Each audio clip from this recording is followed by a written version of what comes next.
अब शिव पुराण कह रही है महाराज, जन्म और मृत्यु के बीच का जो ये जगह है यही संसार है, और ये संसार में सार केवल एक ही है और वो परमात्मा का नाम स्मरण है। जो तुलसीदास जी ने लिखा कि कलयुग केवल नाम धारा, भगवान की भक्ति में जितना डूबोगे, भगवत नाम में जितना डूबोगे, उतना जीवन का सुख पा जाओगे। मेरे भोलेनाथ जी के पास जाने के लिए कोई समय की सीमा नहीं होती। शमशान और शिव, इनके पास जाने का कोई समय नहीं है। मृत्यु कब हमको अपने ग्रास में पकड़ ले, मृत्यु कब हमको कैद कर ले, मृत्यु कब हमको पकड़ना चाहे, इसका कोई समय नहीं। आप सब ये मत सोचा करो कि अभी 10 बज गई है तो मैं मंदिर नहीं जाऊंगी, 9 बज गई है तो मंदिर नहीं जाऊंगी। दिन भर में जब तुम्हारा मन करे, जब तुम्हारा चित्त लग जाए, अपने माँ बाप से मिलने का कोई समय नहीं। वो तो कहना चाहूंगा कि अब पहले राम जी के मंदिर में दरवाजे होते थे, कृष्ण भगवान के मंदिर में दरवाजे होते थे, देवी जी के मंदिर में दरवाजे होते थे, पर मेरे महादेव के मंदिर में पहले दरवाजे नहीं होते थे। पीपल के पेड़ के नीचे शिवलिंग रखा होता था। किसी तालाब के किनारे, सरोवर के किनारे, कुंड के किनारे, नदी के घाट पर, नर्मदा जी के घाट पर, किसी नदी, पवित्र नदियों के घाट पर भगवान शंकर की छतरी बनी होती थी। चारों तरफ कोई दरवाजा नहीं होता था, केवल शिवलिंग और नंदी, इसके सिवा कोई नहीं। वो दोनों मस्त रहते थे अपनी मस्ती। तुम्हारा मन पड़े जब तुम नदी नहाओ, आप कभी ओमकारेश्वर जाओ, महेश्वर जाइए, आप ओमकारेश्वर, महेश्वर, खलघाट आदि का जितने घाटों पर जाकर देखोगे, शंकर भगवान घाट पे बैठे, आप लोटा भरो, चढ़ाओ ने फिर नहा लो, तुम्हारी मर्जी पड़े जैसा। मत पट की जरूरत नहीं, वहां दरवाजे की जरूरत नहीं, वहां द्वार की जरूरत नहीं है। मेरे माता पिता के दरवाजे पर, मेरे देव अधिदेव महादेव के दरवाजे पर द्वार की जरूरत नहीं है, क्योंकि वो 24 घंटे तुम्हारा इंतजार करता है कि तुम जब मेरा नाम लोगे मैं दौड़कर तुम्हारे पास आ जाऊं।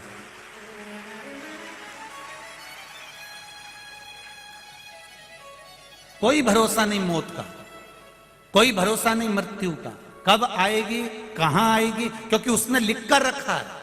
माता के गर्भ से जब बच्चे की नाल कटती है, नाल कटते समय लिख दिया जाता है कि तू कब, कौन सी तिथि में, किस जगह, किस स्थान पर, कहां जाकर तेरे प्राण छूटेंगे। वो मौत का स्थान, तारीख, पल, घड़ी, नक्षत्र सब निश्चित कर दिया जाता है।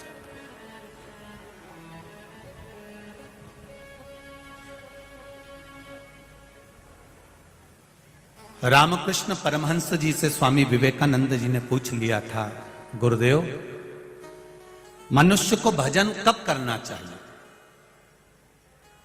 मनुष्य को भगवान का नाम कब लेना चाहिए, मनुष्य को भगवत स्मरण कब करना चाहिए। ये रामकृष्ण परमहंस जी से स्वामी विवेकानंद जी ने पूछा। रामकृष्ण परमहंस जी ने कहा, मरने के 5 मिनट पहले भगवान का भजन करना चाहिए। बोलो कब, जम के बोलो जरा। मरने के 5 मिनट पहले रामकृष्ण परमहंस जी कह रहे हैं स्वामी विवेकानंद जी से कि मरने के, प्रेशर बढ़ाओ थोड़ा, मरने के 5 मिनट पहले भगवान का भजन करना चाहिए।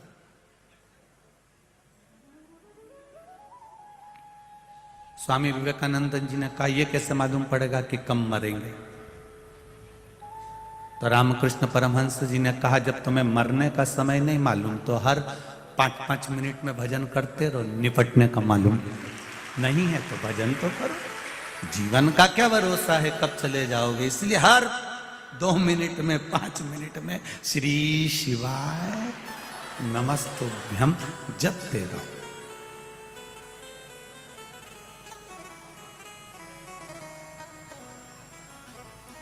भगवान से कहना, भगवान अगर मौत भी देना तो ऐसी मत देना कि पलंग पर पड़ रही हूं, सड़ रही हूं और कुछ ना कुछ चल रहा है और शरीर में कष्ट पर कष्ट मिल रहे हैं। डॉक्टर अपना काम कर रहा है, नर्स अपना काम कर रही है और भोगना मुझे पड़ रहा है। भोगता कौन है? शरीर।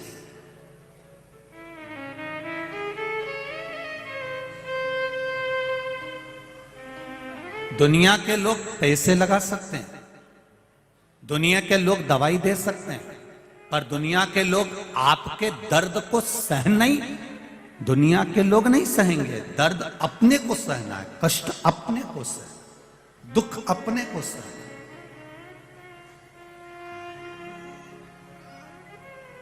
कुछ चीजें कितनी अच्छी बताई गई है कि यह मनुष्य को खुद करना पड़ती है। भोजन अपने हिस्से का अपने को करना पड़ेगा, छींकना अपने हिस्से का अपने को करना पड़ेगा,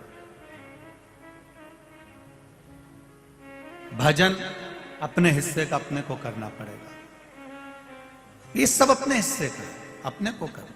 दुख अपने हिस्से का अपने को भोगना पड़ेगा।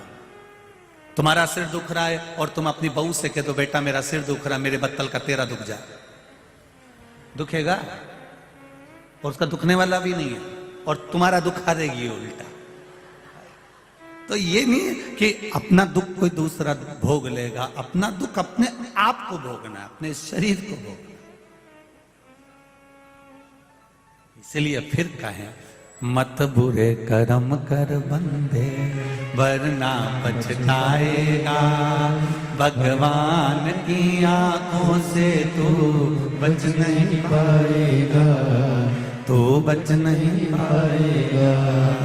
अरे ओ अज्ञानी मत करना जानी, तेरे कर्म का फल भी तू ही पाएगा, जैसा किया तूने तेरे आगे आएगा।